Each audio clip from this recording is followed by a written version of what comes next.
podcast. I do this show. This, are they off now? Is Audrey and them off?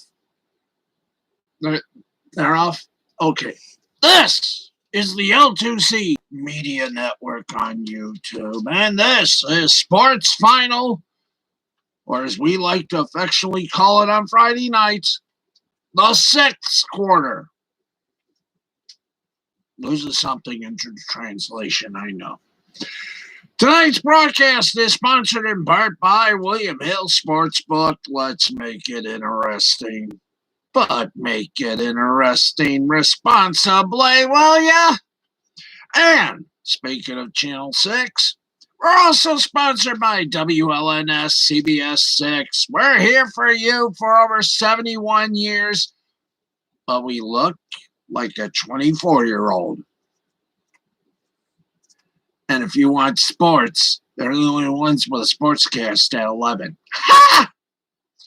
I'm Harry, and here is the man with the plan, and the man with the, with the details to make the headlines well worth the night in sports, Steve Baxley. Hello. Good evening. Welcome to this fun-filled broadcast. Let us not waste time dilly-dallying around, or for those of you that miss those Bud Light night commercials, dilly-dilly around. There we go. One day when we get a chance, we're going to get a light behind the camera so I don't look like I'm, I don't know. I got nothing there today. Anyway, let's get on with it because we got a lot to do in sports. So let's get to it. We got about 45 minutes. We should do a monologue, but today we don't. Today we get right to it. It's a Friday night, and it feels so right. Oh, yes, it's Friday night. Oh, what a night. Oh, what a night. Okay, let's get to it. Some headlines for you. Let's start off first with the NBA. Okay, enough of that. Oh, puppy dogs. The New York Knicks have generally opted for a conservative approach to roster building in recent years, especially since missing out on Kevin Durant and Kyrie Irving in 2019 free agency. Well, they have accumulated cap space, darlings, and draft picks up the wazoo. And wazoo is, ask a doctor. He'll point it out to you. While developing young players in the hopes that eventually they could parlay those things into the sort of superstar they've so frequently missed out on over the past half decade. Okay. Apparently they believe the time to acquire one is now. Pronto! The Knicks are ready to package their young talent and draft picks for a superstar, according to the New York Daily News' Stefan Bonde. Quote from a source, they're going to be in the mix when a star becomes available. Well, like Disney, when you wish upon a star, the rest we can't tell you. Now, the Knicks, guess what they got? They've got the ammunition to make a big trade. They own all of their own first-round picks, as well as two from Dallas, an unprotected choice in 2021, and a top 10 protected pick in 2023. At present, they would have the number 8 and 12 slots in the 2021 lottery. They also have, believe it or not, I'm walking on air, they got 4 lottery picks still playing out their rookie deals in Frank Ntilikina, Kevin Knox, RJ Barrett, and Obi Toppin. All of that volume can get the Knicks a seat at the table, but their lack of a single premium asset will make closing the deal difficult. Bondi mentions Bradley Beal as a possible target, but if Philadelphia is willing to trade Ben Simmons or Denver is willing to trade Michael Porter Jr., that star caliber upside typically ends up trumping volume-based packages like the one that the Knicks can seemingly offer. There's also the question of the aftermath. The Knicks don't have a star at the moment. Adding one might eventually help attract another, but where would the Knicks be if they cash in all of their chips for a single player right now? Unless, of course, that player is LeBron James. Odds are their circumstances wouldn't be much better. Is a depleted Knicks roster much of an improvement over Washington's for Beal without another star coming? Probably not. The Knicks are on the right path right now. They're off to their best start in years and have developed a number of talented young players. But how they manage this next portion of their rebuild is going to determine how successful it ends up being. Gaining a star isn't enough. The Knicks must find the right one at the right price and with the right surrounding talent to take the next step into contention. Good luck. Okay, that's one down and about 3 to go before we hit our scores. So let's do this. On the NFL, and the big news from the National Football League is J.J. Watt has said, adios, muchachos, to the Houston Texans. That's right, J.J. Watts was released. So now it's time to play that new game show, Wheel of Watt. That's right, Friday, Houston, Texas made the decision to release pass rusher J.J. Watt, one of the most influential members in their franchise history and one of the most humble. Now, while the 3-time Defensive Player of the Year will turn 32 next month, there are several teams, that's right, I said it, several teams interested in acquiring his services, according to Ed of ESPN, Herngy-Durngy. Now, approximately a dozen teams have shown interest in Watt since he was released. Werder also name dropped 4 in the mix for Watt: the Pittsburgh Steelers, Cleveland Browns, Buffalo Bills, and Tennessee Titans. No, the Detroit Lions, I don't think, are one of them.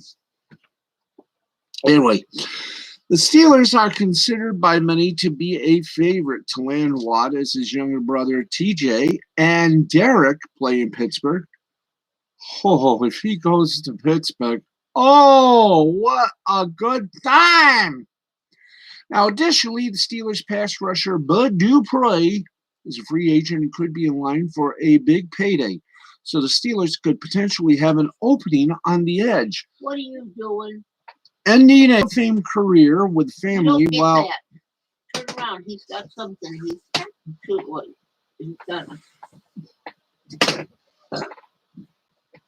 What are you doing? What are you doing? Doing that. It's her toy. Yeah, but she's doing it. Yeah, because cats are supposed to do that. Ready, little one? There you go. Where was I? Oh, yes. Could be in line. Ending a Hall of Fame career with family while contending for a Super Bowl certainly sounds appealing. Yes, it does. Now, the Browns are an interesting landing spot, considering Watt could be directly competing against his brothers in the loaded AFC North. Now, Cleveland did get back to the postseason last year for the first time since 2002. And they are expected to take another step forward in 2021. But you would imagine if Watt was to head north, he would likely team up with his brothers instead. I mean, after all, he does that extreme tag show on Fox. Almost said CBS. Either way, Watt could serve as a versatile and dynamic piece in Cleveland's 4-3 scheme, and no team would be excited about having to protect their quarterback from the likes of Watt and Myles Garrett. Similarly, the Bills are a team that made a run in the playoffs and work in a scheme that includes 4 down linemen. As for the Titans, oh boy, they are an interesting landing spot considering they share a division with the Texans. Nothing indicates Watt's breakup with Houston wasn't amicable. well, maybe something in him would be tempted to go up against his former team twice a year. There's also a connection with Titans head coach Mike Vrabel, who worked with the Texans as a linebackers coach for 3 seasons and then defensive coordinator for 1. The Titans are certainly a team that will be in the mix for a pass rusher.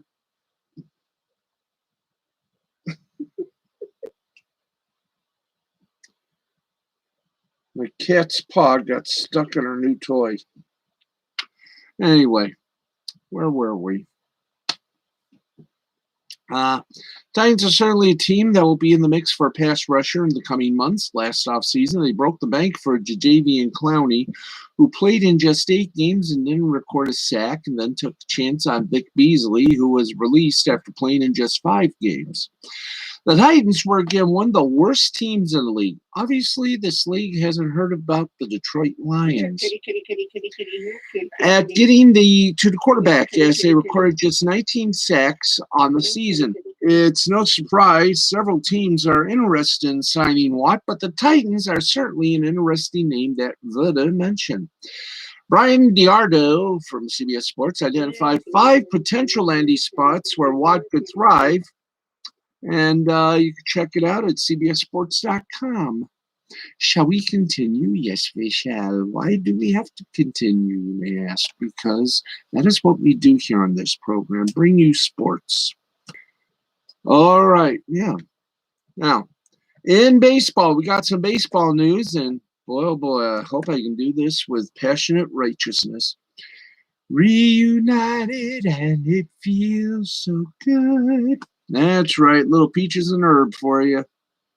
And the Cubbies, the Chicago Cubbies, are back in the business again. That's right. The Cubs and free agent starting pitcher Jake Arrieta have reached an agreement on a 1-year deal pending physical, according to multiple reports on Friday, including fan-cited Robert Murray and John Heyman of MLB Network.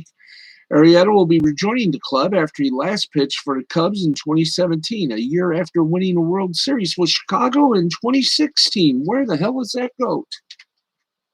Arrieta is heading to his 35-year age season and pitched a 5.08 ERA and a 1.51 WHIP in 9 starts last season for the Phils. He struck out only 32 while walking 16 in 44 1/3 innings in his 3 years in Philly. Arrieta went from a 3.96 to a 4.64 to a 5.08 ERA. Now, while his strikeout rate dropped and his hits allowed rate rose. Now, behind Kyle Hendricks, Zach Davies, and Alec Mills, Arrieta figures to be next in line for a rotation spot. Now, granted, there's also Trevor Williams, Adboit Alzolay, Cole Stewart, Shelby Miller, and several others. Arrieta isn't a sure thing to stick either, despite the lack of wow factor here. Basically, he's a lottery ticket signing at this point. It is, however, newsworthy. Your definition of newsworthy is about as strange as ever. Due to the reunion aspect, check out Arrieta's 3 stops in his career. First stop was the Orioles. 358 innings pitched, 20 and 25, 5.46 ERA for the Cubs, 803 innings pitched, 68 and 31, 2.73 ERA, and for the Phillies, 352 and 2/3 innings pitched, 22 and 23 record, 4.36 ERA. Now, he was traded to the Cubs in 2014, along with Pedro Strop, who ended up one of the most productive relievers in Cubbies history. Now, for Scott Feldman and Steve Clevenger, he ended up making 25 starts in 2014, and many don't realize just how good he was on the mostly ignored Cubs team that year. He even finished 9th in Cy Young voting. Now, the following season, Arrieta won the Cy Young after going 22-6 with a 1.77 ERA. 236 strikeouts and 229 innings. He had 4 completed games and 2 shutouts from June 21st, shutout in Minnesota, through the end of the regular season. Arrieta was 16-1. The Cubs were a lovely 18-2 with an .86 ERA. That is 0.86 in 20 starts. He then threw a shutout in the wild card game. Next season, Arrieta would finish again ninth in Cy Young voting, while the Cubs won the World Series. Arrieta won both of his World Series starts and even took a no-hitter into the sixth in Game 2. Again, this signing is mostly for the nostalgia fans. Yes, I remember them. But who knows? Pitching for the Cubs is the only place Arrieta found sustained success in the majors. For whatever it's worth, not much, we're likely. Arrieta has a 1.43 ERA in 82 innings pitched to then catcher, now Cubbies manager David Ross. Now both Arrieta and Cubs will be hoping a reunion here jars something loose. Do your own joke on that figurable speech. Okay. Congratulations. Hey, big news out of the NFL, as if our other story wasn't big news, but this is wild. How wild? I shall speak that. Marquise and Mike Pouncey fading off into the sunset, lifting around in the tumbling tumbleweeds of life together. On Friday, former Pittsburgh Steelers lineman Ramon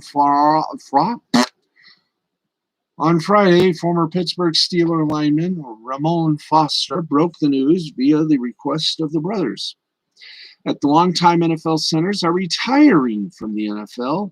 For Marquise Pouncey, he closes the book on a career that was spent entirely with the Steelers, while Mike put the finishing touches on a career that over the last 3 years was spent with the LA Chargers. Prior to that, the 31-year-old spent 7 years with the Miami Dolphins.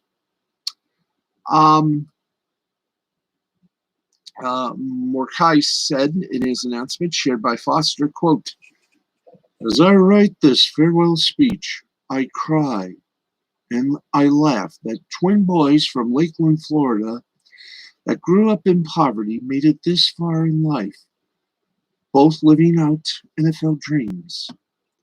Now, Mike added, "We began this journey at 6 years old." And they were drafted that young, huh? Strange. "And now at 31, we will close this chapter of our lives as I announce my retirement from the NFL and walk away from the game. I am thankful for everything football has taught me and everywhere it has taken me. Dream big, kids, because they do come true.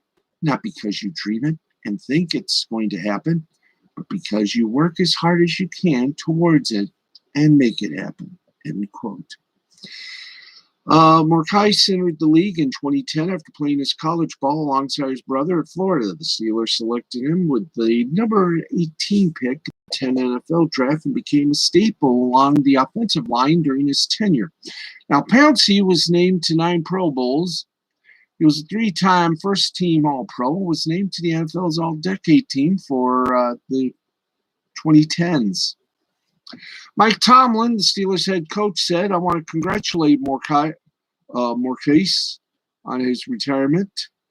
He has been a leader in our locker room for over a decade, and I respect him so much for all he's accomplished during his career. His efforts on the field are matched by his dedication and commitment to the Pittsburgh community and the Lakeland, Florida community. He has done so much for his team and the entire organization, and I wish him all the best to he and his family, in which I know he will continue to be successful in every aspect of life. Much love, Marquise." End quote. As for Mike, he entered the league a year after Marquise and was selected by the Dolphins with the number 15 overall pick, the 2011 NFL draft. He was named to the Pro Bowl 4 times over the course of his career, most recently in 2018 during his first year with the Chargers. Both brothers started in every single game they played in the NFL. As both of these brothers walk away from the game after a decade in the NFL, their teams, particularly the Steelers with Marquise, will have major holes to fill on the interior of their O-lines going forward, and we wish them well in retirement as they sail off into the sunset. into careers that we know, much like their football careers, will bring success in this world. Okay, we got some messages we got to do, so hang on. We got more headlines. We got NBA, NHL scores. We've also got to look at golf. That's right, they're playing golf at Pebble Beach. We'll tell you who's in the lead after 2 rounds of the Pebble Beach Golf Tournament. Plus, that's not enough.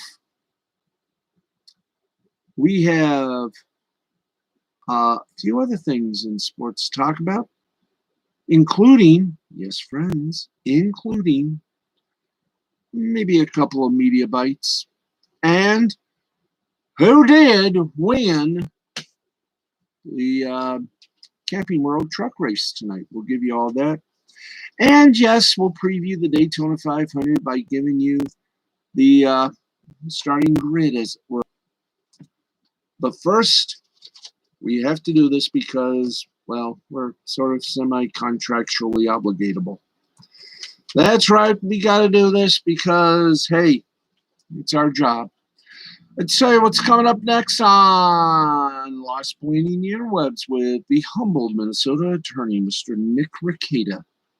And if you're with us this morning, about, I'm going to say noon Eastern time,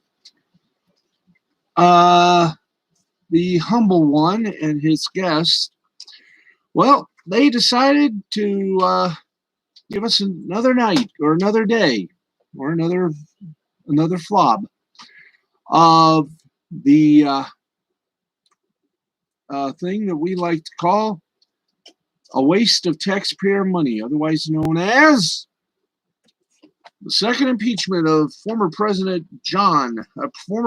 Donald John Trump. So, what do today have to offer?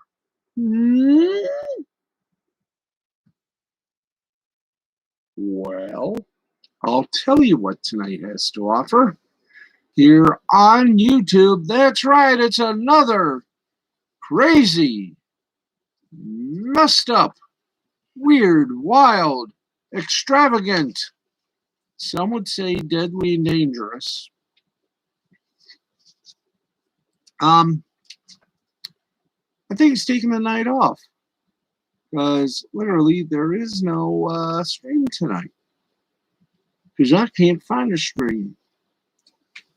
I don't think he's on tonight. He had a good coverage of the impeachment hearing live stream Friday that went 7 hours and 5 seconds. So, folks, I think he is taking the night off. In that case, we wish him well, and hopefully he'll be back on the air on Monday. But you can still catch him because all of his broadcasts are on the Rekieta Law Network. Just go to youtube.com and look up Rekieta, Rekietalaw,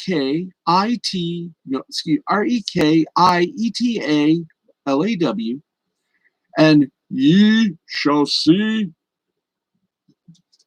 what he's been doing this past week. And like I said, he deserves a break after what he's been putting up with. So tune in. He'll be back Monday. Maybe he'll be back over the weekend. I'm not so sure, but enjoy a little break, and happy Valentine's Day, everybody. Okay, the William Hill Sportsbook. Okay, oh, yeah, why don't we do this? All right. Our little broadcast does have an unofficial television station, that being, of course, WLNS CBS 6 in Lansing and Jackson, Michigan. The fine folks at Nexstar run that station, and they just took the wraps off a very, very sexy studio. But we're not going to tell you about that. We're going to tell you about this. If you want the best in sports, don't go to a station that only part-times it. Go to a station that for over 71 years, that's right, you heard me, 71 years, has made sports fans happier than a Kirk Gibson home run to give the Tigers the World Series. That's right. Sports fans rejoice. 11 p.m. Monday through Sunday, 7 days a week. The six sports team of Audrey Dahlgren, Nick Mantis, and Ian Kress will bring you the latest in local sports coverage, unprecedented than anyone in the Lansing-Jackson television market. And on Friday nights, you don't get a 5-minute fast-paced, flaky little showgram. No. Why be blitzed? You could be entertained and informed with going on 26 years of the fifth quarter from 11:15 to 11:35 on Friday nights. It's high school sports like you've never had it covered. That's right, Six Sports covers high school sports with a blanket. And if that doesn't work, they cover it with a net if they ever get permission from Frankie. So, while the other guys call it a night, Six Sports keeps sports fans informed. Weeknights at 6 and 11 on WLNS, and Friday nights with the fifth quarter when high school sports is involved. They're there to bring it to you. And let's not forget Nick Mantis on Sunday Sports Overtime.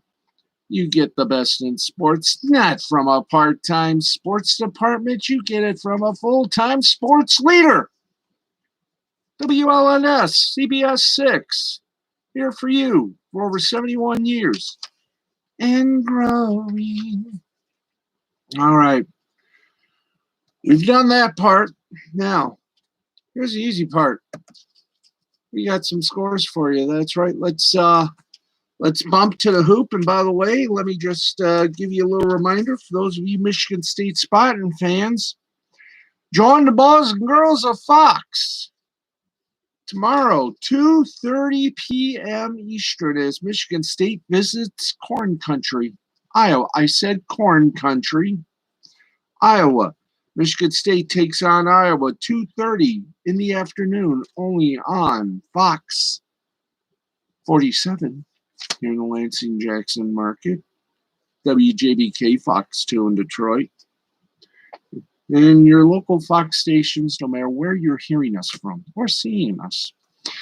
Of course, Michigan will be at home against Wisconsin. You can watch that game Sunday at 1, only on the network of the NCAA tournament, CBS. That's right. By the way, $54 million. I think. How much money, guys, did CBS get from the Super Bowl commercials? About maybe somewhere between. I know it was over $100 million. I think it was $54 million. I'm not sure, but man, did they make a mint on the Super Bowl. Anyway, so there you go. We've done made the people feel good. That's right. Let's get going. Why? Because we got the scoreboard to give you. And we can't spell the scoreboard without you. Without you, we're nothing. That's right, I said it. Okay, can we cut the? Thank you. Yeah, let's go to college basketball for the men before we go to the women. That's right. We dance with the partners that we have, and tonight, we got some breaking news for you. But before we do that, before we give you that little news blurb, we got to do the scoreboard. And yes, the scoreboard, as always, is sponsored by William Hill Sportsbook. Let's make it interesting. But remember, make it interesting responsibly. And if you have a problem, call 1-800-270-7177. That number again is 1-800-270-7177. And I'm kidding, only one game?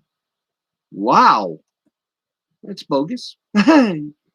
One game. I don't believe it.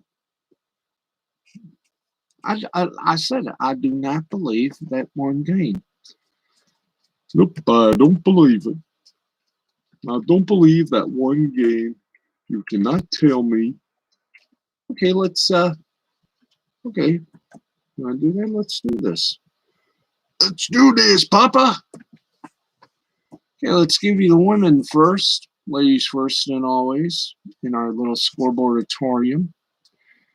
And then we'll get to the men, and then we'll figure the rest of this out by counting our toes. All right, time now, folks, to get everything going here. That's right, we got a lot of scoreboard.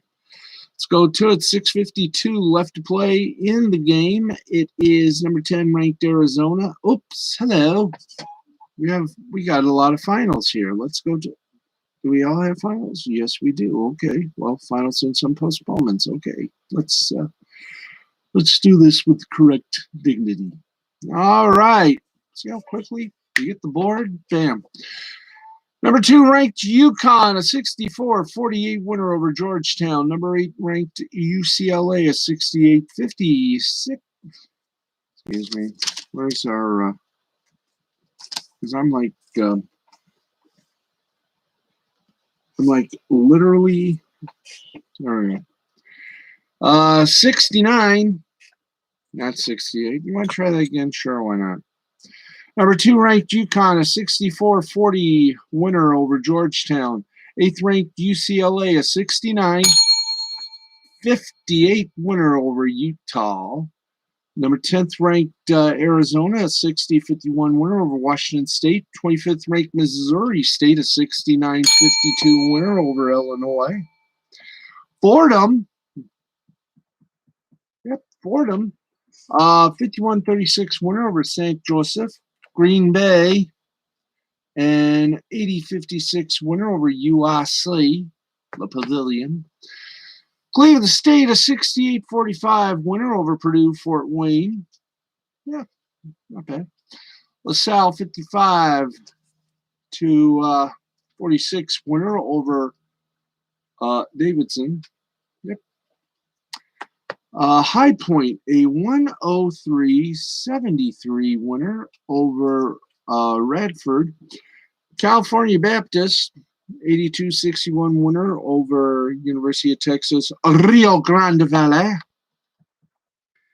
More finalists, UT Martin, 56-51 winner over Austin Peay. Kansas City, 69. Omaha, 58. Murray State, 81. Southeast Missouri State, 79. New Mexico State, 64. Seattle, 49. Wright State, 66. And Northern Kentucky, 50. Rice is nice, especially when they beat Western Kentucky, 64-55. Texas State, 66-45 winner over UT Arlington. Louisiana Tech, 75-51 winner over UAB. Quinnipiac over Fairfield, 67-55. Utah Valley, a 62-51 winner over the Grand Canyon. Dayton over Richmond, 72-54. Florida Atlantic over University of Texas San Antonio, 72-59. George Washington, 63. Duquesne, 45. Western Illinois over Denver, 85-68. Little Rock, a 76-3 winner over Arkansas. Delaware over Drexel, 68-60. Drake over Southern Illinois, 83-54. St. Bonaventure over George Mason, 72-62. IUPUI, cha-cha-cha, 72-65 winner over Youngstown State. Oakland in overtime defeated Milwaukee, 83-82. San Luis, 66-54 winner over VCU. Washington, 50-35 winner over Arizona State. UNI over Bradley, 73-72. Cal Poly in overtime, a 46-5 winner over Cal State Fullerton. Loyola Chicago, 67-48 winner over Evansville. University of Texas El Paso, 76-64 winner over PIU. UC Davis over Long Beach State, 65-52. Longwood over Charleston Southern, 54-48. North Texas, a 76-55 winner over Southern Miss. Colorado, a 66-56 winner over Southern California. CSU Bakersfield over UC San Diego, 62-38. And Hawaii defeated UC Santa Barbara, 7-2-62. Here are the games have either been postponed or canceled. I will elucidate. Number 11, Oregon and California, postponed. New Mexico, Colorado State were also postponed. UNC Asheville and Campbell, postponed. Valparaiso and Indiana State, postponed. Hampton and Presbyterian, postponed. And Marshall and Middle Tennessee were postponed. Yes, I say that sarcastically because it's true. That's right. Time now to get the men. That's right. It's time for the men's scores. Yep, that's right. We got to get the men's scores. So, men, sit up tall and boogie. So you can't boogie no more. And we got 4 games that are still going on as we speak, or maybe we will have less than 4 games going on as we speak. And yep, we do. It's nice to have updates that quick. First off, let's get you to the game that's still going on in progress, 18:01, so they're early in the first half. It is Hawaii, an 8-5 lead over UC Santa Barbara. Following overtime, 6-Rank Illinois over Nebraska, 77-72. We got IUPUI over the University of Illinois Champaign, 89-69, bing the bell. Canisius over Quinnipiac, 74-67. Hampton, a 62-57 winner over Presbyterian. Boy. Longwood over Gardner-Webb by a score 78-71. Mount St. Mary's, and if you do that, please make sure you're forgiven afterwards. A 64-46 winner over LIU. St. Francis of Pennsylvania defeated St. Francis of Brooklyn.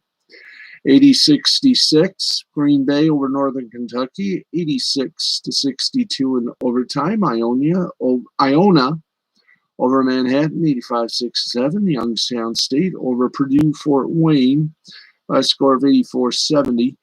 Charleston Southern over High Point, 69-65. Nope, 69, being the bell, yeah. 69-68. Stetson Fitz, so did the score, 74-61 over Kennesaw State. Liberty with Justice, a 73-61 winner over North Florida. Marshall, 107. That's right, Jeremy. 107-79 winner over Middle Tennessee. Murray State over Southeast Missouri State, 80-60. UC Davis, a 68-66 winner over Long Beach State. University of Massachusetts Lowell, a 79-71 winner over Albany of New York. CSU Bakersfield, a 76-71 winner over UC San Diego. Campbell over USC Upstate, 64-48. Merrimack, a 72-52 winner over Central Connecticut. Cincinnati over Temple, 71-69. Dang. Jacksonville, 66-60 winner over Lipscomb. Akron, 83-76 winner over Miami of Ohio. Melaman, a 66-64 winner over Northern Alabama. Winthrop, a 55-47 winner over Radford. Robert Morris, an 88-82 winner over Oakland in not one but 2 overtimes. You see Riverdale, and if you see Riverdale, call Archie and the gang. Tell them where it is. Oh, no, it's not Riverdale. It's UC Riverside. There's your problem. Down by Riverside, 88-65 winner over UC Irvine. If you see Irvine, tell them to return the bow tie. University of Central Florida, 53-49 winner over Tulane. UTSA over Florida Atlantic, 84-80. Here we go. VCU over St. Bonaventure, 67-64. Wright State, a 92-81 winner over Milwaukee. We keep on keeping on. That's right. VCU over St. Bonaventure, 67-64. Wright State over Milwaukee. That one, 92-81. Louisiana Tech, a 58 winner over UAB. Buffalo, an 86-54 winner over Western Michigan.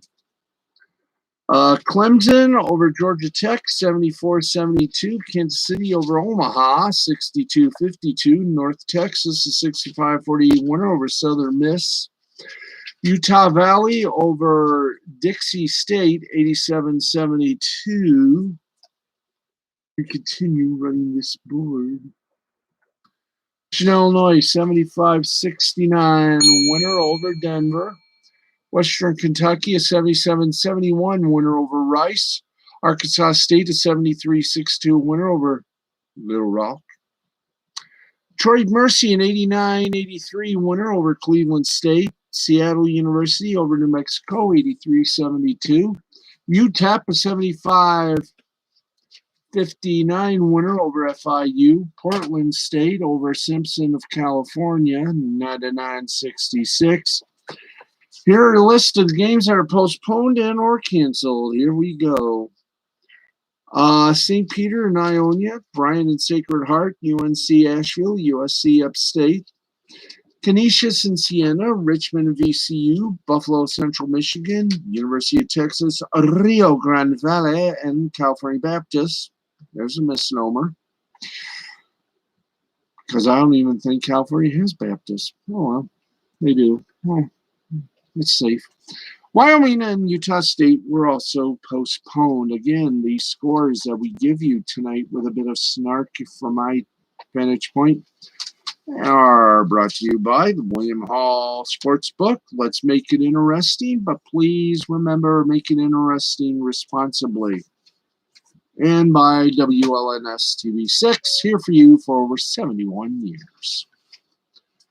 All right, let's get this thing going a long way to Tipperary. As we go to our media section, find out what's happening in the media. We report on it from our blessed friends over at awfulannouncing.com. So, Tony Darchi, a longtime TSN and CFL on TSN producer, passed away at 50 from a heart attack. He was a key figure in the success of the CFL on TSN broadcast. That's right.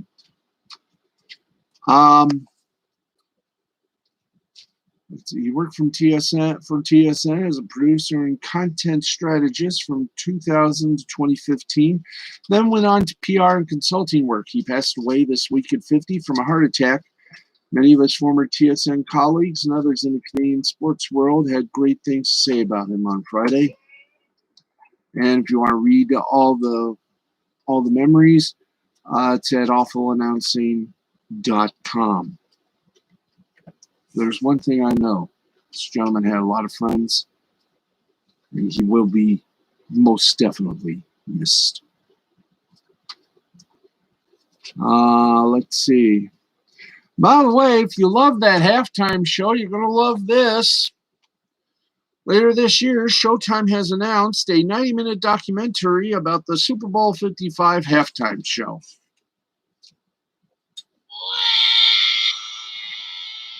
I know you were hoping for the new episodes of Dexter. Anyway, that's it for our media section. Let's bibbity bobbity boo to some soccer. By the way, Aussie Rules football is coming back, and we'll bring you about as much of scores as we can. And we hope to do you proud, folks. We hope to do you proudly. Right now, it's time to lace them up and get ready to kick it. All right, it's time for the soccer, or as they call them in England, football. England and Latin American countries, football. Also, they call it that in Italy, I believe. Okay. Everywhere around the world, it's football. Here it's soccer. Okay, in the championship, Preston North End over Blackburn Rovers 2-1. In the FA Women's Super League, Manchester City women defeated Manchester United women 3-0. In the Scottish Championship, Queen of the South and Heart of Midlothian tied at 1. In Spanish La Liga action, Celta Vigo a 3-1 winner over Elche. In the German Bundesliga, Leipzig by 1 over Augsburg 2-1. In Italia Series A, Bologna and Benevento tied at 1. Australian A-League, MacArthur defeated Adelaide United 4-0. In Belgium First Division A, it was Oud Heavily Leven, a 3-1 winner over KV Kortrijk. The Dutch, Walwick 1-0 winner over MNN. Portuguese Premier League, Famalicão and Belenenses ended up in a goose egg tie. Turkish Super League, it was Erzurumspor, a 2-0 winner over Kayseri Rizespor. There you go. That is pretty much the end of that. And we say hola to our friends on Facebook, Gab, Minds, Twitter, of course, YouTube. We also say hi to my friends and all friends over on Instagram and TikTok. So there you go.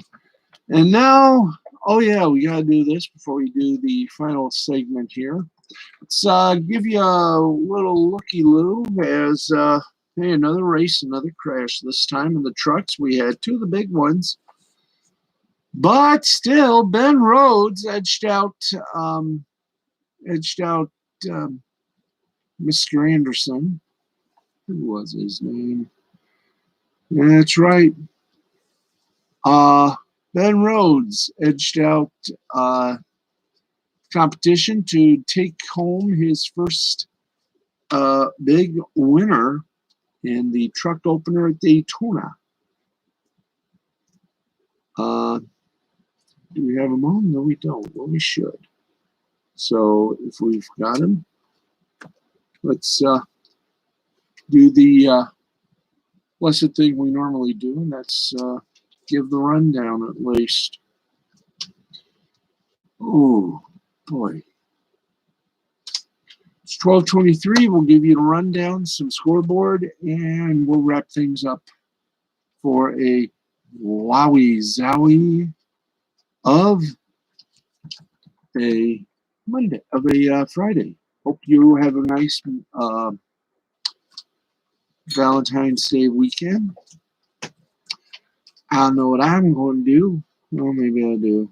I'm going to enjoy it. Okay, do we have the resultables? We have the results pipes. Yes, we do. Okay, give us the results. Yay! Yay, everything works. All right, Ben Rhodes roars to an overtime victory at the season opener for the trucks. Big wreck took out a lot of contenders. Let's give you some results from tonight's action from Daytona International Speedway and Road Course. And here we go. Ben Rhodes won Jordan Anderson got second. Corey Roper third. Ryan Truex fourth. Carson Hulkvar was fifth. Sheldon Creed sixth. John H. Nemechek seventh. Cody Rohrbar eighth. Chandler Smith ninth, and Drew Dollar 10th. So there you go. There's your top 10 right there from NASCAR. And now it's time we take you far and wide to the reaches of your imagination. Yes, friends, it's time for the scoreboard. And then we say our good nights and have a great little Valentine's Day weekend. So let's give you the scores, and then we'll say our good nighty nights to you. And by the way, that one division is getting close to a very good ending. For those of you that didn't see it, it's on Disney Plus. So there you go. 3 commercials. You gotta love them. Anyway, somebody's got them. Okay, it's time for us to take a collective moment. Breathe in, breathe out.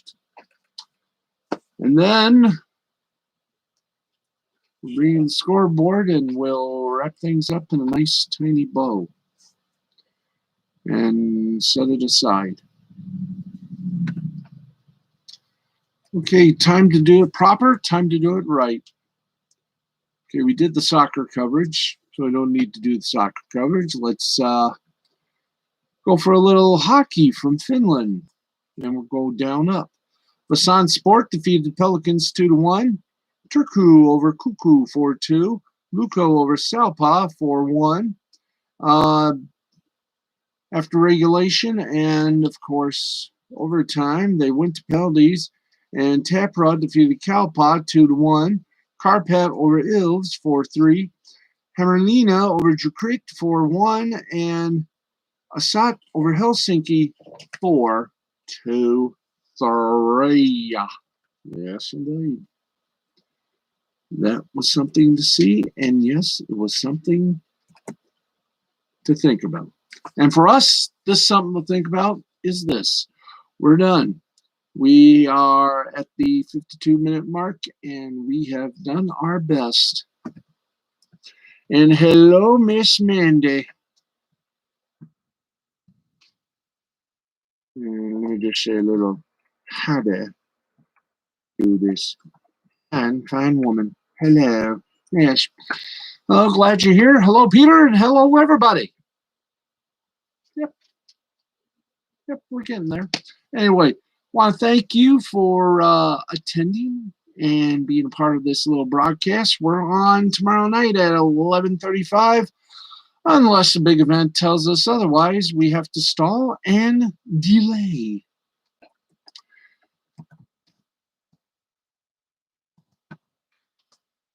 And make it a great one. Folks, it is Valentine's weekend. Actually, I consider it Valentine's month. So, on behalf of myself and the low-budget staff here, I am wearing, of course, the corporate shirt. There you go. That's your corporate shirt. Hey, Optimus! ¿Qué pasa? Hey, Opti.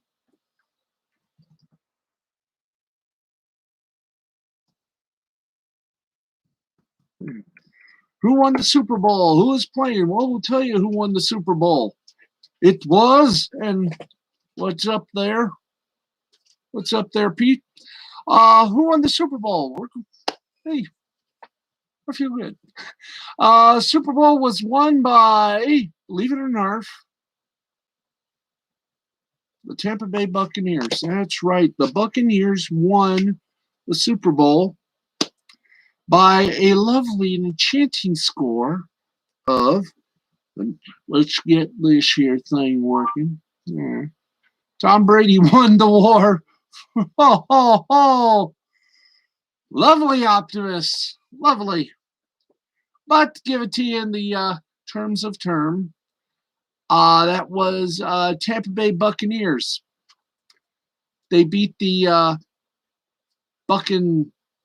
Kansas City Chiefs by a score of, believe it or not, this thing is supposed to help me. Hit me, ah. Do a little chubby joke here, folks. Okay, boom. Wearing the ooh, wow, I love that light. Oh. All right.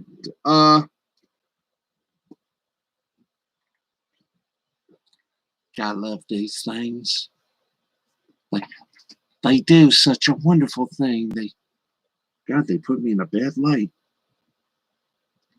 Okay, let's give me a Tampa Bay versus KC CHIEFS. Boom. Okay, it wasn't the Chiefs, I can tell you that. That's right, it wasn't the Chiefs. Buccaneers beat the Kansas City Chiefs 31-9. If you had 31 points. Ooh. Oh boy. You know, looking at myself with this light, I feel like I'm on a campground. You know what that means? Guy in a hockey mask will be killing me next. Anyway, 31-9 was the score. It was to be the battle between the goat and the kid, and it wound up the goat still had a lot of life in him. No thanks to Gronk. You see the hot one. Well, that depends on your definition. I look like I'm about to tell a scary story. One day, I went out on a date. That's scary enough. And, you know that I sort of look like a low-budget version of Moses. And I walk upon the life that I live. Yes. One night at camp, I met a guy who loved hockey. Name was Jason. I wonder what ever happened to him. Anyway. Lordy. Gotta tell you once again, for those of you, there's the, we have props. Hey, Wyatt, what's up? How you doing?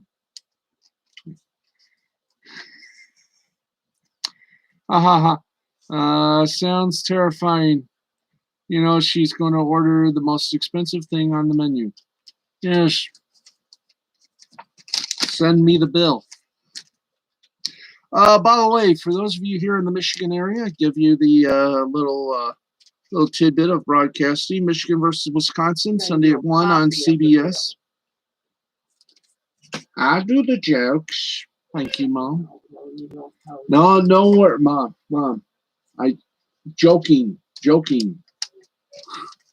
Anyway, got some good games tomorrow. If you're a college football enjoyment, Michigan State, Iowa, 2:30 on Fox. Of course, consult your local listings for the lovely game in your area, and of course, Sunday at 1 on CBS, Michigan versus Wisconsin. Do we have time for anything else, or do we just score upon ourselves? Oh, why not? Give me a little momentation here. Oh yeah. Okay, I got you. This is good. We're doing this on the fly here. It's on the fly and on the Laval.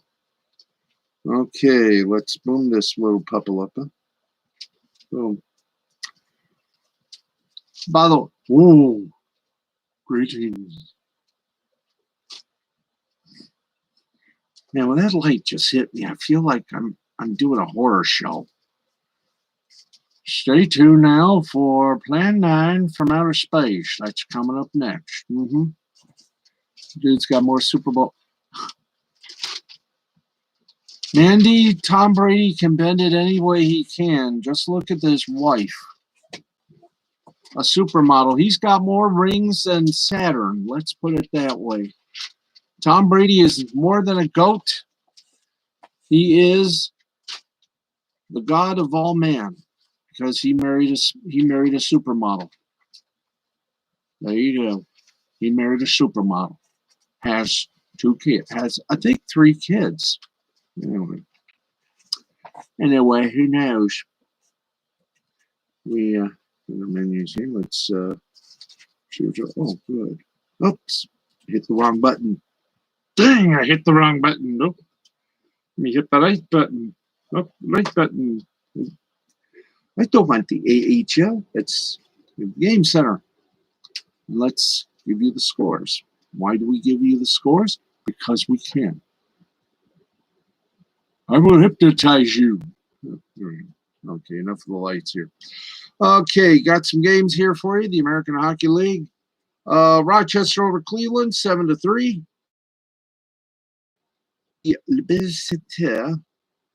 Oh, we got time. There we go. Belleville lost to hi there. Lavelle Rocket over Belleville Senators, 5-1. Henderson Silver Knights over Bakersfield Condors, 3-1. The San Jose Barracuda, yes, the Barracuda is very tasty, over the Texas Stars, 5-2. Tucson Road Runners defeated the Ontario Reign, 5-4, and there's your hockey scores. And I cannot wait for baseball season to begin so I can listen to the games of the Montgomery Biscuits. Yes, friends, Montgomery Biscuits. That's a great team. Let's see what the Chataruskis are talking about here. Does he bend it like Beckham? Did I spell his name right? Yes, Mandy, you spelled the name right. He's pretty easy on the eyes, lug nuts. Yes, he is, and so's his wife. His wife's even easier on the ice. By the way, that's my mom behind me, 80 years old, and still can kick my ass. It really is true.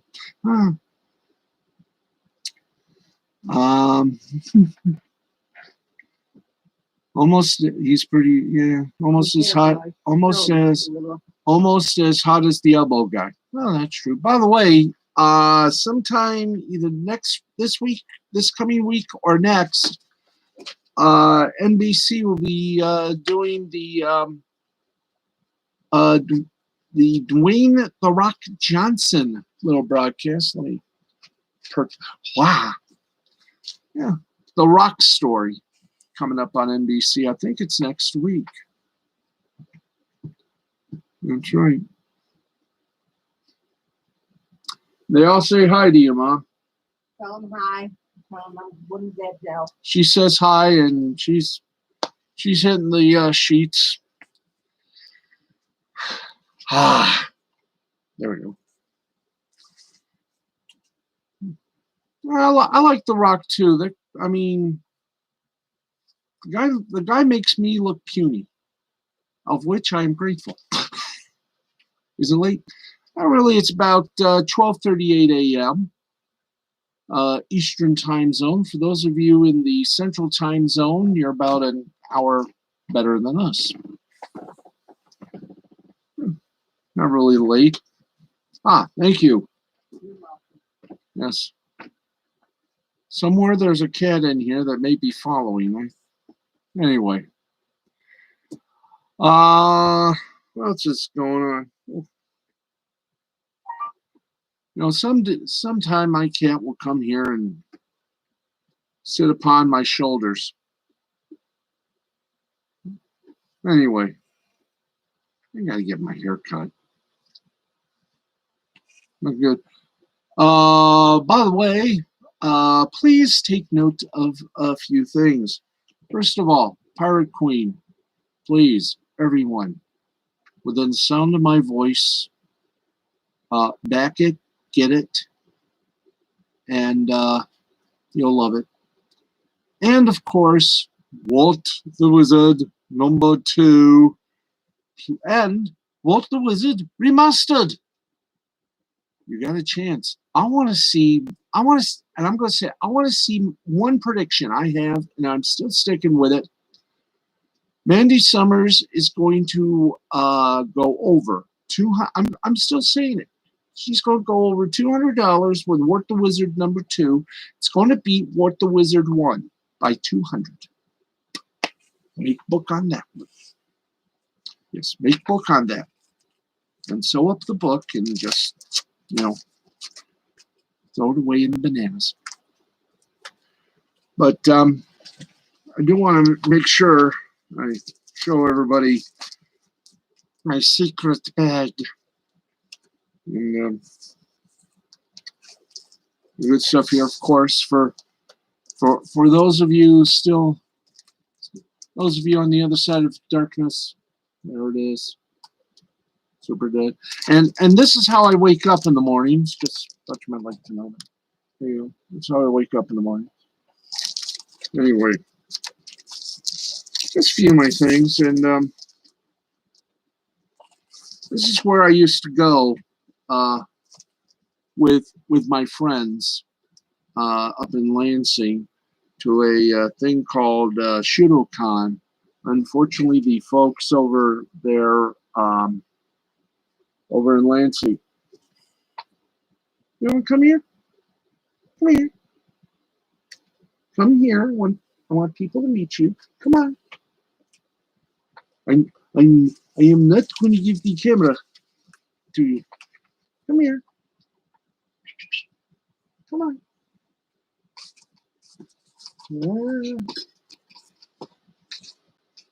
Come on. Come on. Come on. There you go. Ah, gotcha.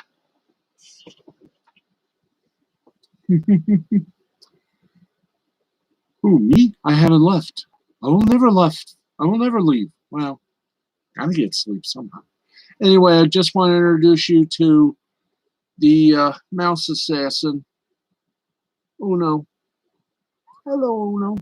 Say hello. Hello. There you go.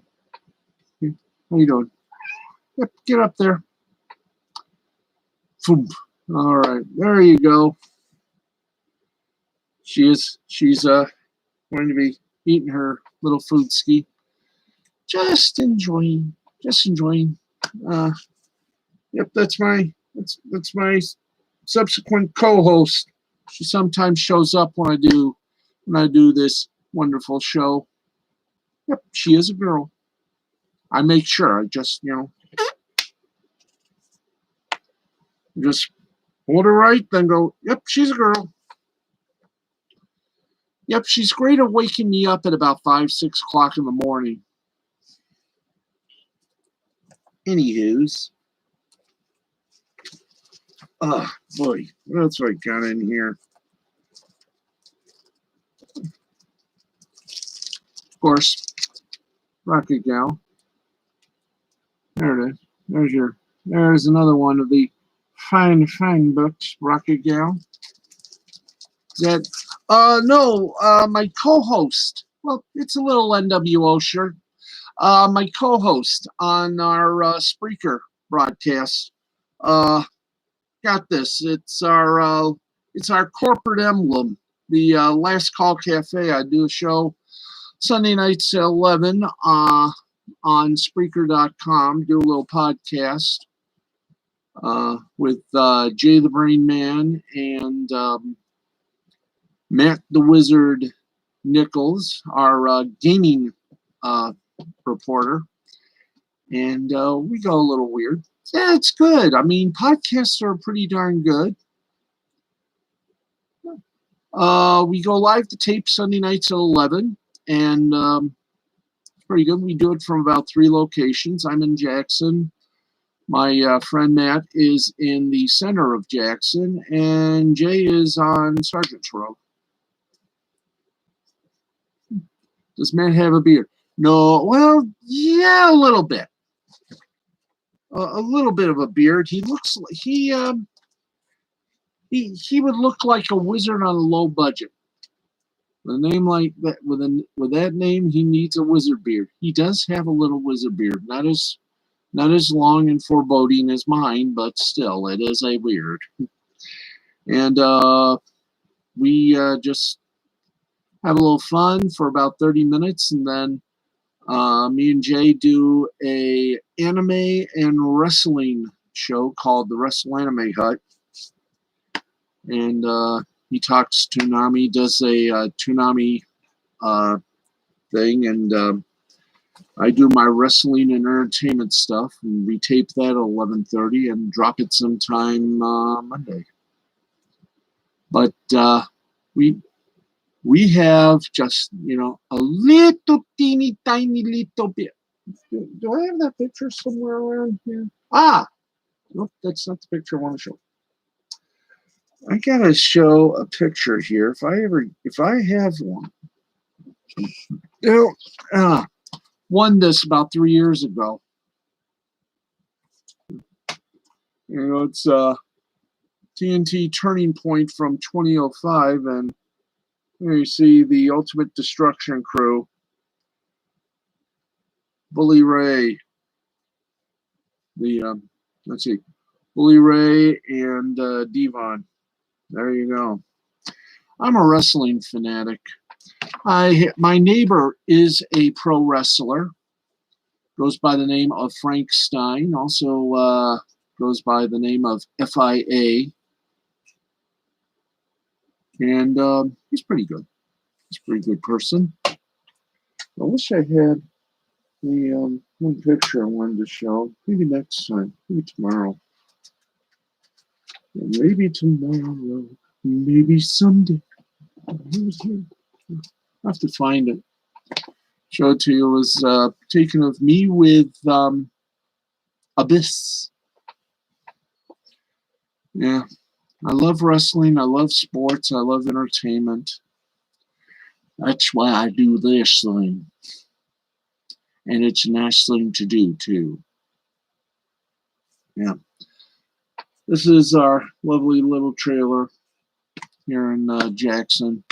Got to do a little cleaning up and make it all nice and neat and everything. But I love it. I love doing this. Like Alexa Bliss. Her and Gold Dust. He used to hang with a cigar smoker. Yeah, that was his wife, Terry Reynolds.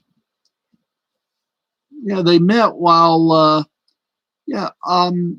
they met, if I remember correctly. Dustin Rhodes met Terry Reynolds when she was the makeup woman for World Championship Wrestling in Atlanta. No, it wasn't. Yeah, it was. Yeah. They got married and had a kid, little girl. And she went on to bigger and better things. She was Marlena in the WWE, and then went to now I think she does independent stuff. She also has a podcast as well. Yeah. It's exciting. We had a little wrestling a little professional wrestling outfit here in Jackson. What are you doing? Oh, you must have got something. Oh, goody. Oh, you don't have anything, huh? Okay, anyway. I still stand by the greatest tag team ever, Booker T and Goldust. They were good. The best tag team I've ever seen was Booker T and Stevie Ray, Harlem Heat, they're called. But I was a wrestling fan from way back when I was 3 years old. I used to watch wrestling. We had wrestling in Jackson. I brought me and a friend of mine went, and his daughter went with her friend. They went down to ringside, and they had a ball. They had people slapping this one wrestler who fell out of the ring, and they just slapped him upon the request of one of the good guys. But the one thing I loved, we had the sons of the famous Sheik, Ed Farhat. His sons, Eddie Farhat, known as, oh man, what was he known as? Captain Ed. There you go. And his brother Tom, they ran a wrestling promotion called the All World Wrestling League. I went to some of their TV tapings. I dressed like Taz on one of the TV tapings. Then I went to some of the Jackson matches they had here. And oh boy, I loved it. I loved it. Arn Anderson and Tully Blanchard. They're now with AEW, but on YouTube you can still see Tully and Arn Anderson. YouTube's got some old WTBS wrestling shows on their little listing. Love the Four Horsemen: Ric Flair, Tully Blanchard, Arn Anderson, and Ole Anderson. And oh man, Saturday night, for me, Saturday night was not only wrestling night, but hockey night. Have I ever went to some of the indie wrestling matches like the one? Oh, my lack of sanity, yes. Me and Jay the Brain Man, we went to, along with others, we went to a local high school to see a wrestling taping. And I mean, they were jammed-packed rafters. I love those. I love the studio wrestling when they do them at the TV studios. I love those type of wrestling. Got to see Sabu in person, and I still remember one TV taping I went to over there. I had my wrestling, had not wrestling, but had my Taz outfit on, nice suit and everything, shades, fedora, and Sabu was there, and he had opponent. I forget what his opponent's name was, but you had, when you went in the TV studio, or actually before you went into the TV studio, you had to sign a little waiver, nice little piece of paper that says you won't sue the station if you get injured or anything. And here was Sabu, and he had the match won. The guy, his opponent got up. Sabu literally did the flying things. He flew in that ring. I mean, he literally flew. And then the best part of it was the fireball. And I got to tell you, that station, I say this in all respect. When Sabu lit that fireball, I mean, ooh, the smell of that fireball was just fantastic. And about a year later, I went to the TV station to meet some friends who were doing a late night interactive show. And I could still smell the fire residue. I mean, this was crazy as heck. Let's see, Mandy, you saw one testicle. Well, we had a manager named Miss Natasha. There was a manager named Miss Natasha, and she would wear the shortest of skirts.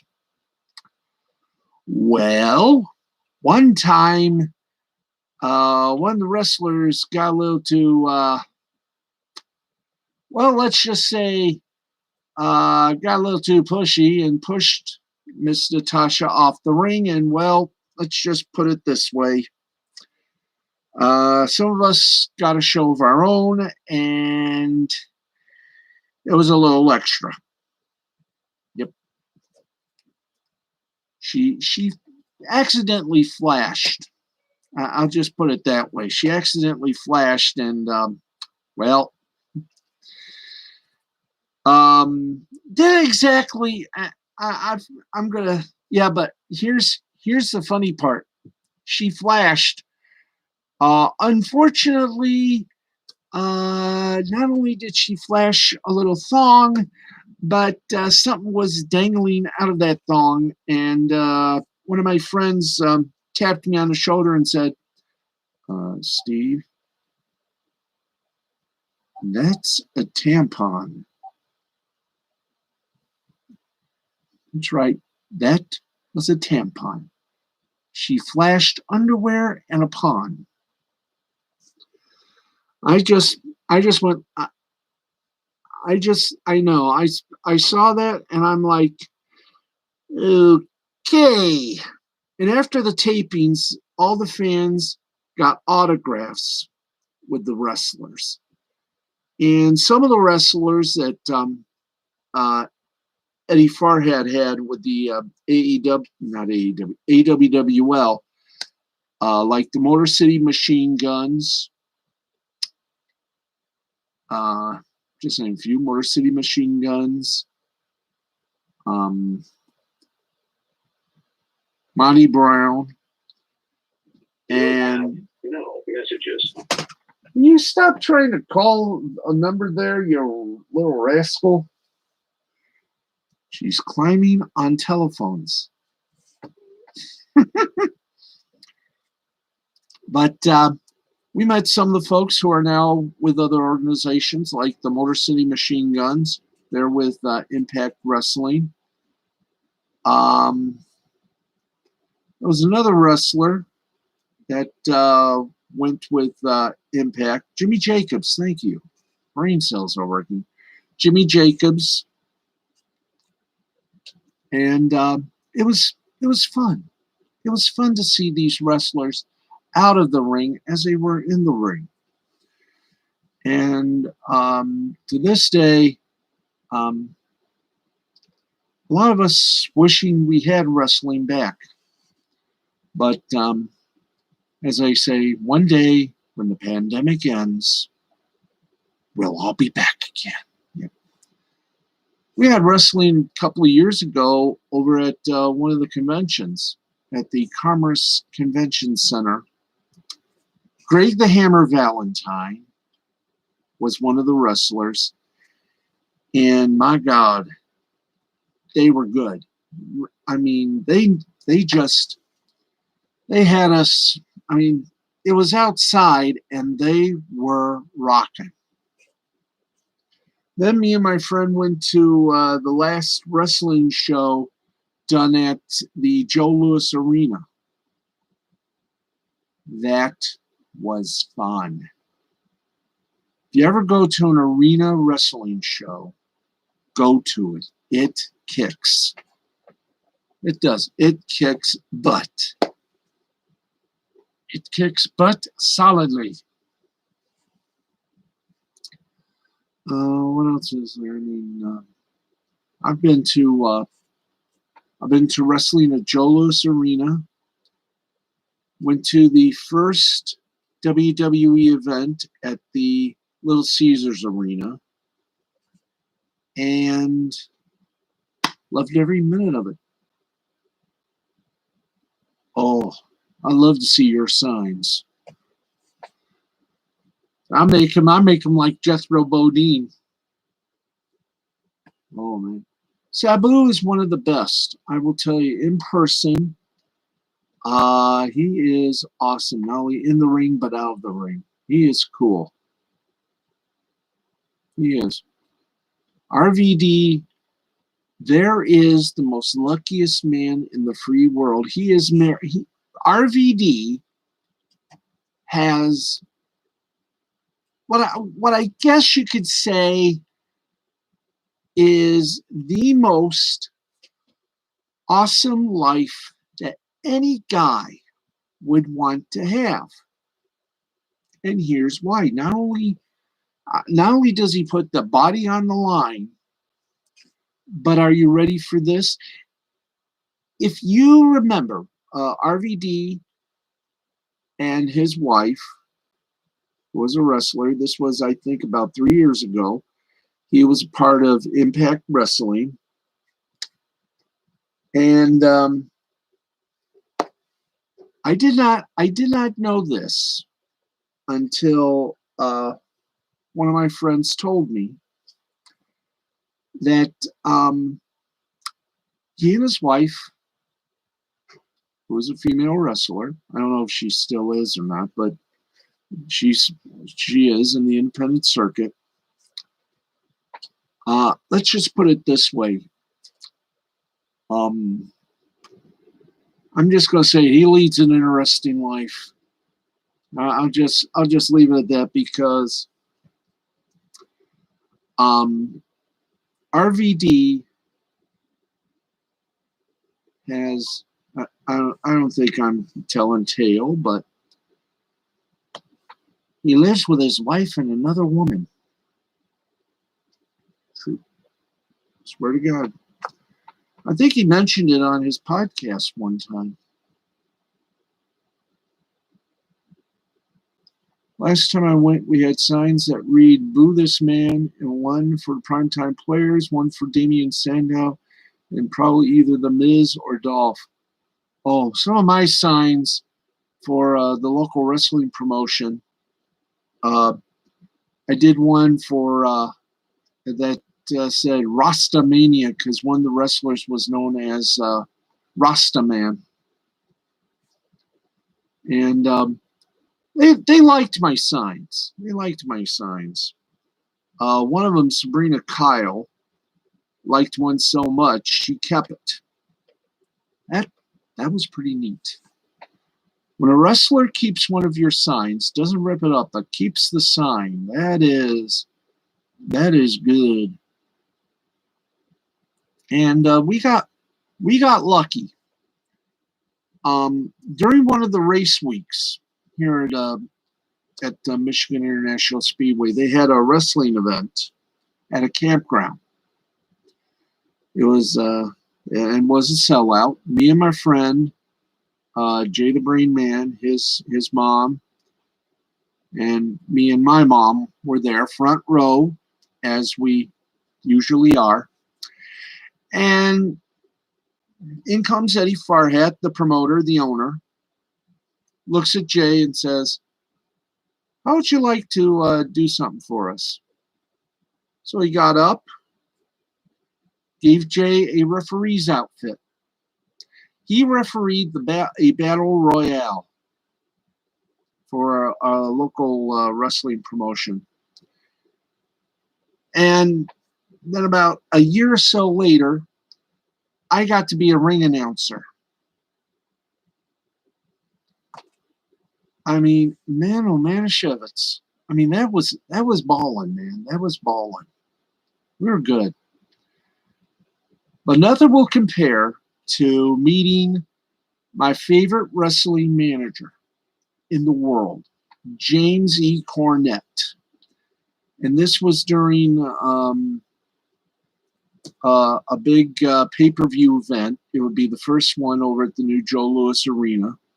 Well, I'll be over in a few minutes if you want a little bit to say that. Hey, I want to wrestle someone. Okay, I'll start the lineup.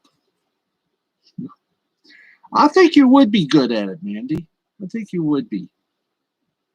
Not only as a female wrestler, but also a manager. I see you with two hunky, beefy guys managing them to a couple of tag titles.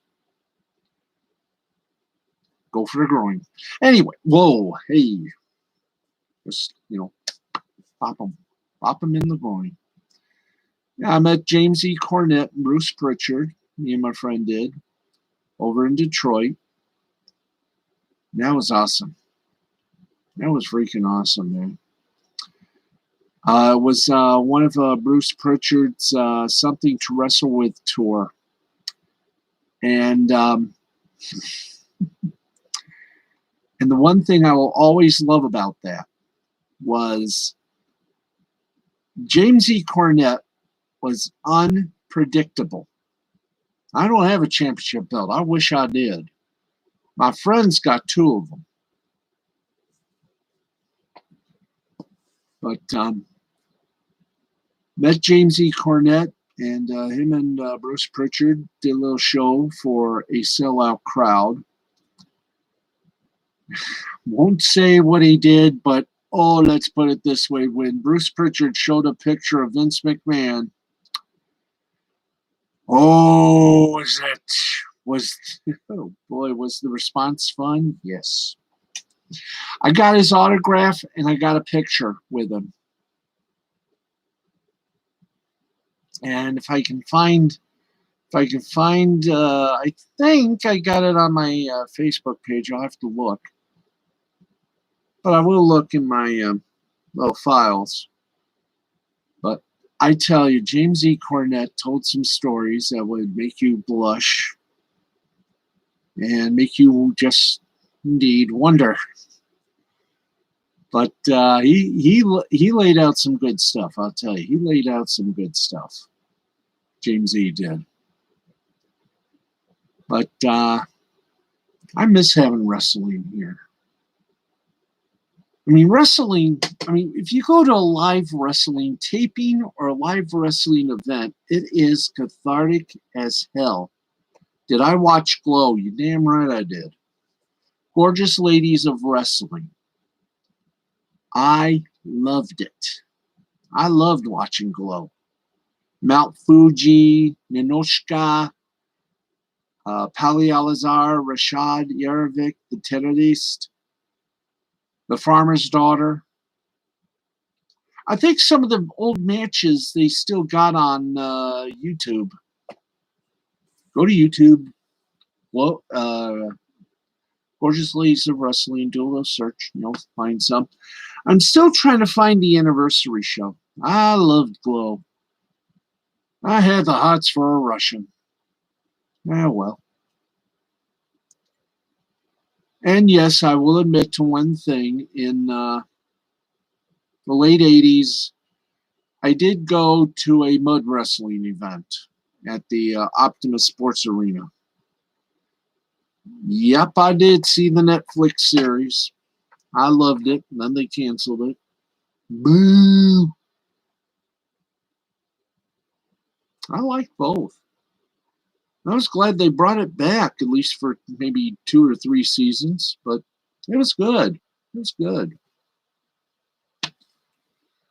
But I loved it.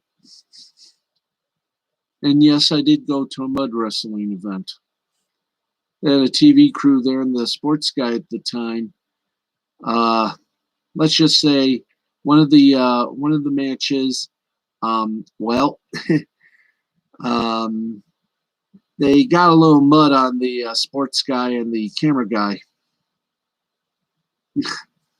You've mud wrestled before. I'm picturing that in my head, and well, that'll be there for a while. Oh, you lost? Oh, come on.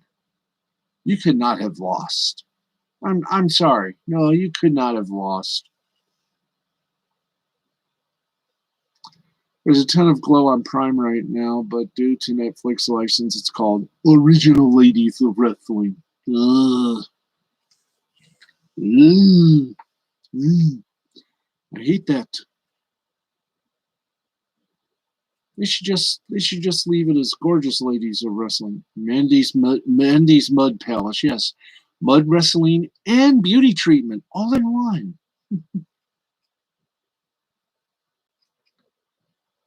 I'm clumsy and mud is slippery. Yeah, you're not that clumsy.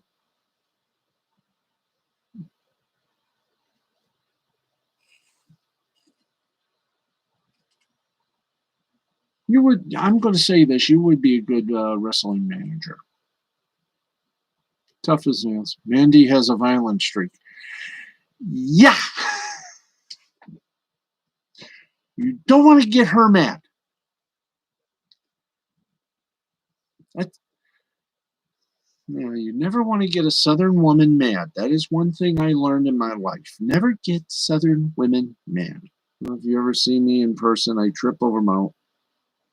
So do I, but when I trip, the earth rumbles. I don't know why, but it does. But I love it. I love wrestling. I love wrestling. I love sports. I can't help it. I go to Lugnut games in Lansing. Sometimes I'll go to a friend of mine will go to Detroit Tiger games, like Bambi on a frozen pond.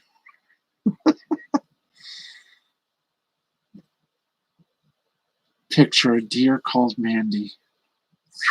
Anyway, it's a lot of things I can picture. You like extreme sports? Yes. Yes, I do. I love extreme sports. I do. I watch the X Games when they're available. Ooh, log roll. They used to have that on ESPN all the time. Long ago, when they were just starting, they would air um, um, log rolling, log climbing, um, things like that. I think there were the lumberjack championships. I'm into some of the more. I'm not only into extreme sports. I'm also into the more strangest ones, like Australian football. And again, go to YouTube, look up Australian football, and be amazed. It's like watching regular football on acid, except no one wears helmets. The umpire bounces the ball, and you got two teams just almost beating each other to a pulp just to score uh, on the biggest of two goalposts. I can't help it. I am a sports snob. I love wrestling, baseball, basketball, hockey, you name it, auto racing. I live about 5 to 10 minutes away from Michigan International Speedway. That place is good. And one day, if this pandemic ends, I'm going back. I like seeing those. Oh my! Oh, you must be talking about the world's strongest man. I used to watch him, and I'm glad they brought him back. I mean, it is awesome to see some guy just pulling a bus full of people. That is that is just crazy, nuts, and happy, happy, joy, joy. They had the world's strongest man, but I never once seen them ever have a world's strongest woman. That would have been bitching, tell you. That would have been fun to see women do the same thing. You know, pulling a bus, weightlifting, clean and jerk. What else did he used to do? Blow up a hot water bottle. I remember. Yeah, that was one of the contests they had. Took a hot water bottle, you blew it up. Frank Colombo was one of the contestants, and he just blew that thing up until the water, uh, one of these uh, what you use for like enemas. Well, they do have world's strongest women. Cool. Let's see what else. I used to watch Gladiators, the American and the British one. And by the way, to all you British people, nope, that's have to find that picture. The guy who played the Mountain on GOT win one of those. I think so. I think he might have. I know it was the world's strongest man that introduced all of us to Lou Ferrigno. We all know what happened to him. He became the Incredible Hulk. That's right. Dun, dun, dun. But I think there were maybe, about 3 wrestlers that ever made it on World's Strongest Man and or World's Strongest Woman. Oh, I believe it. Those guys with muscles, I mean, damn. No, you do not want to see him angry. I saw him one time here in Jackson. He was doing a promotion for one of the malls. He charged $10 for an autograph. Yeah, Lou Ferrigno charged money. I can lift like 15 pounds. I can lift 3.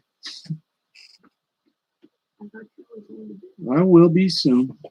Oh, you got your show? Yeah. Let's see. I can lift like 15 pounds. I'm tough. Yes, you are. You are tough, Mandy. I've seen you. I've seen you tough. You do not want to cross Mandy. You cross me. If there's one thing I have learned in my life, going down south to Alabama to visit my cousins, you never, ever want to make a Southern woman mad. Why? For the simple reason they will tear your ass a new one. If you ever get a Southern woman mad, please go to the nearest hotel. No, Watch the dog shit. the cat poo, yes. I will. Mandy can curl the roll of TP.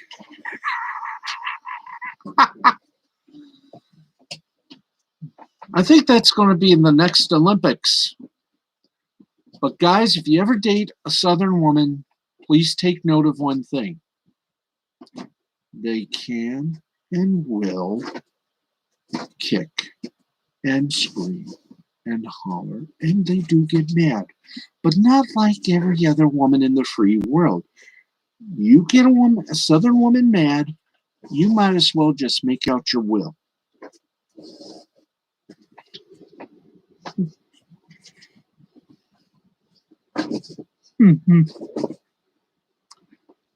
Yeah, let's see, it's Cosbury Creek. Oh, yes.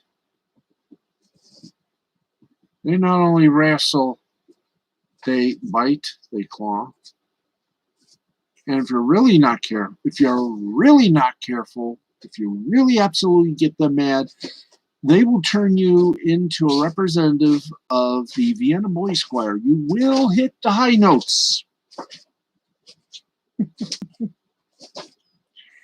You'll hit the high notes to Star Spangled Banner with relative ease if you make a Southern woman angry.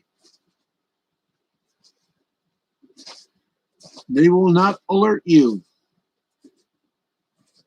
They will just center on your most important part of the body and lay a foot.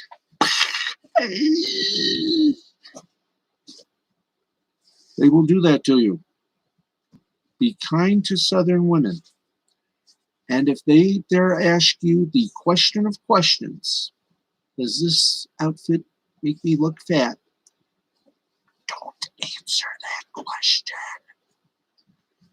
That question is not answerable. If you value a certain part of your body, you will never answer that question. We had to have a class with just the girls because the nut kicking was getting out of it. I bet there are a dozen guys going, Ave Maria.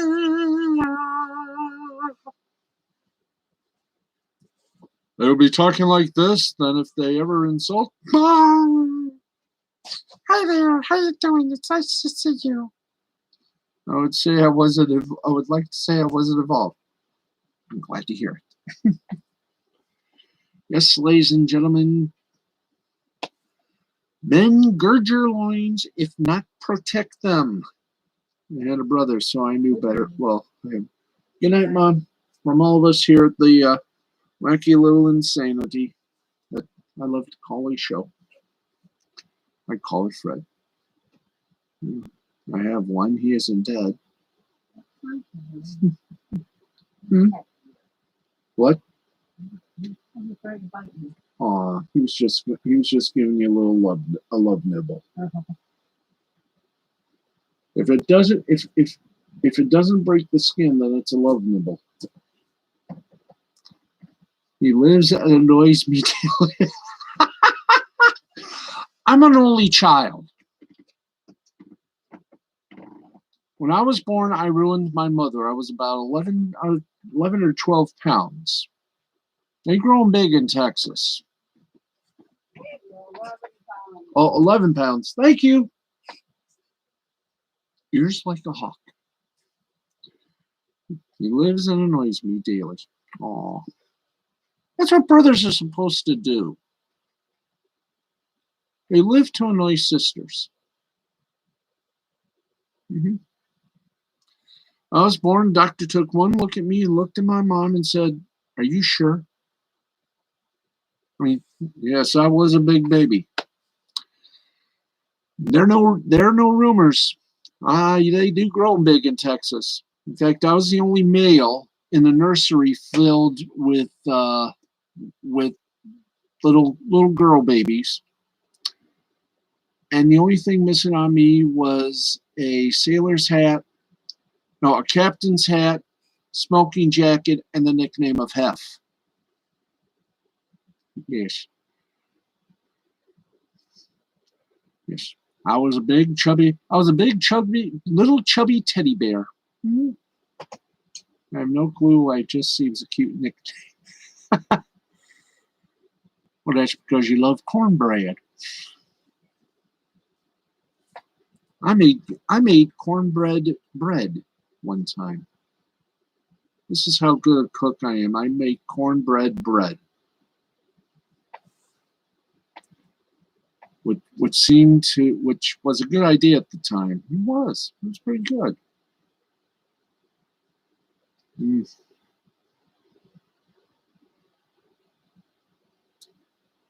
Oh, sweet cornbread. God bless.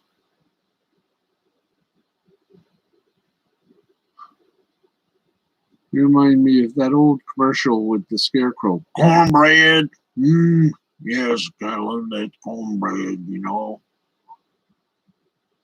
Make that with molasses.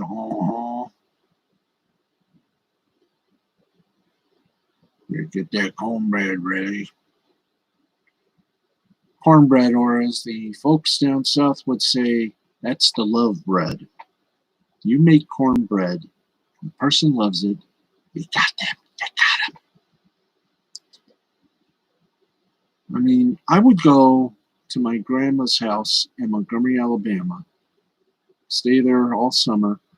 This woman, God bless her, God keep her. Hello. She was a good cook. She even taught me how to cook.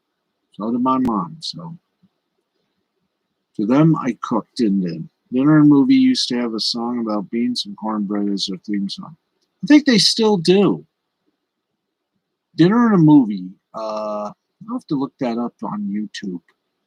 See if beans and cornbread. Beans and cornbread. I think it is. Wait a minute here. Tablet here. Let me do a little jujupin here. Let's see here. I wonder. Boop.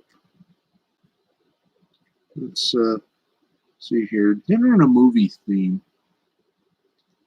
Let me garner a little chop here. DINNER and a MOVIETHEME.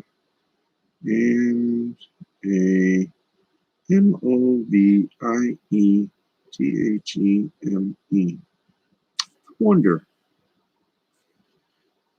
Ah, okay. Wow. This is something. I wonder. They have the.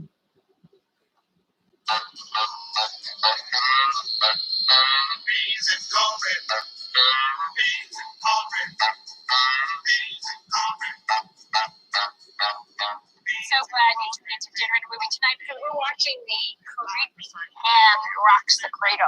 That's right. This movie stars the sexy and devilish Rebecca De Mornay. It also stars Annabelle Shiora. Julianne Moore has a nice part in it. She's lovely, even though she doesn't get naked. She doesn't, but you know what does get naked? Our rockabye baby back ribs. But then we're going to cover up with some delicious barbecue sauce. Oh, yeah. So watch a little movie when we come back. We'll show you what you need to make your ribs.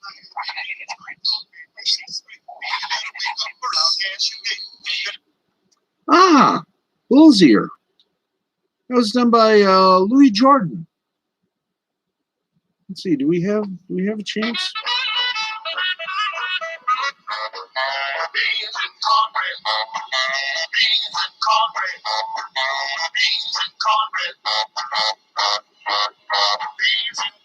Had a fight. Beans not cornbread out of sight.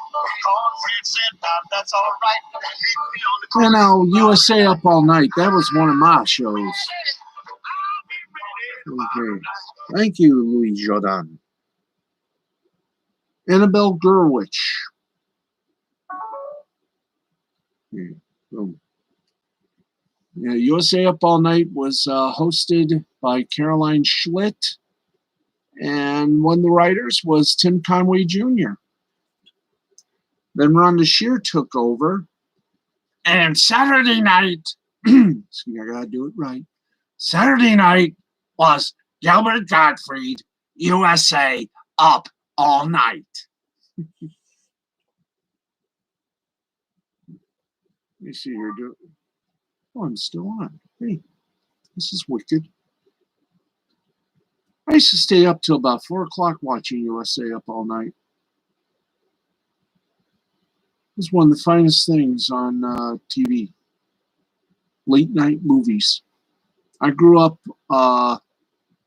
watching The Ghoul, Ron Swede, Sir Graves Ghastly.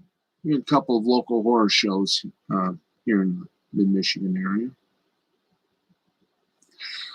No one ever did it better than Ron Swede. Yeah. But USA Up All Night was one of the best shows. And Friday night, I think it was on at either 11 or midnight. Hi, I'm Gilbert Gottfried, USA Up All Night. Let me see if this thing pop the inner tube up here. Doot, doot, doot. Doot, doot, doot, doot, doot. Doot, doot, doot, doot, doot. Ooh, coolness. Get the intro. That's nice.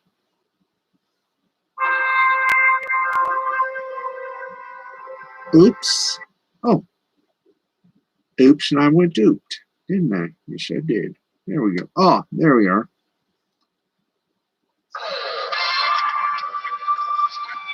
I think that was the intro of Gilbert Gottfried's little show.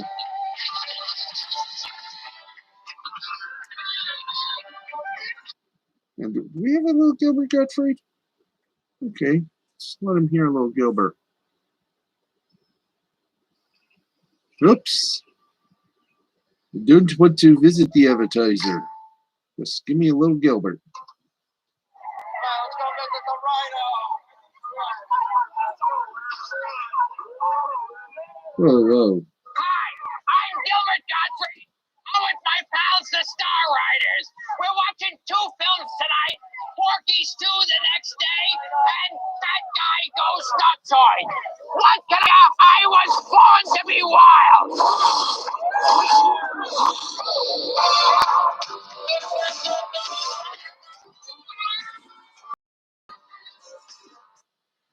Yep, and I wonder which one. I think this was. Is this the right one? Please let me know. For USA Update, I'm Randy Meyer. Oh, that's nice.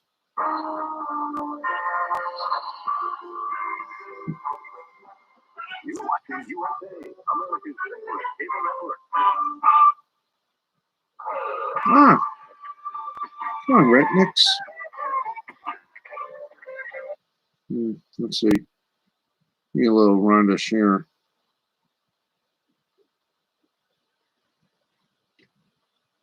Okay, boom. Should have a little bit of celestial neutering. Ah, okay. Let's see. Do we have?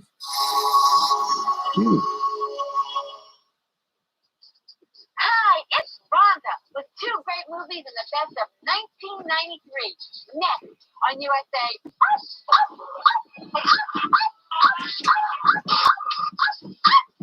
All night. There we go. Hey. There we go. Little musical interlude before we wrap it up tonight.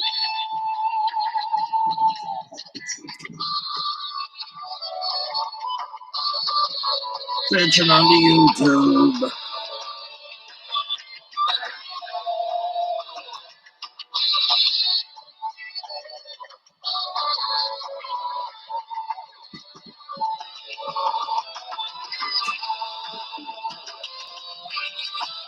There you go. There you go. Now we're on to Sheer Hawks Bras and Ladies Garments on the Home Shopping Network. I think she still does some shows. I think Rhonda Shear still does sort of a video show on YouTube. I'll have to find that out. Ah, thank you. I'd like to thank the Academy for this award. Okay. I will.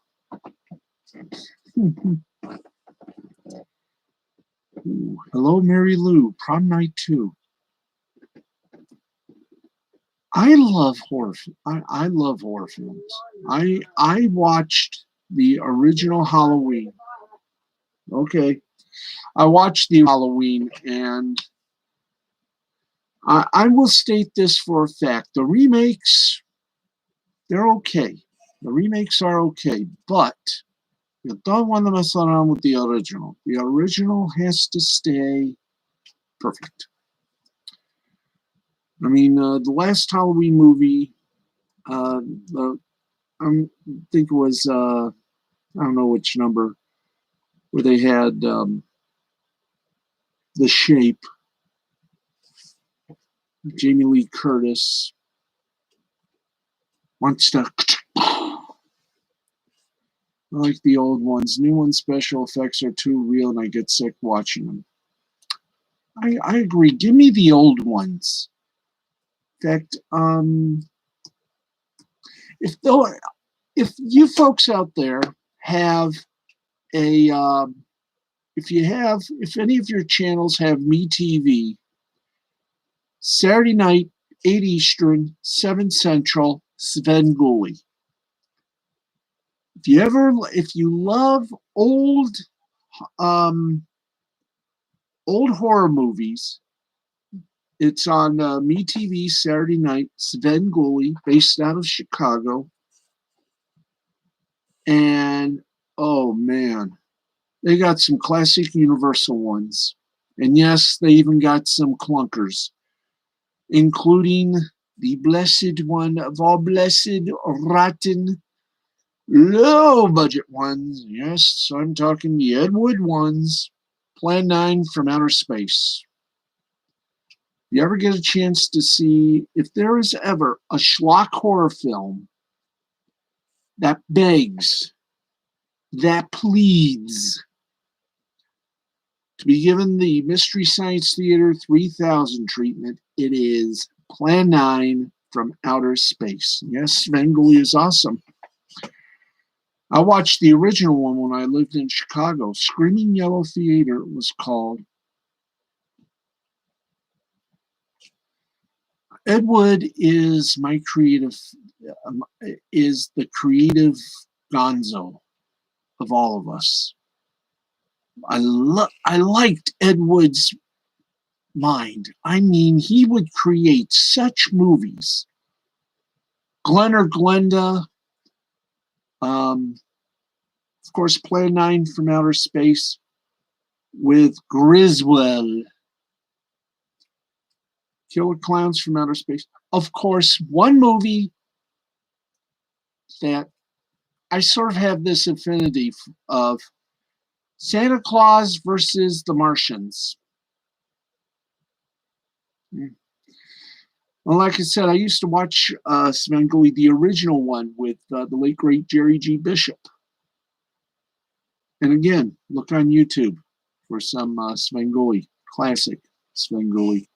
Jerry G. Bishop, of course, went on to California to be a motel impresario.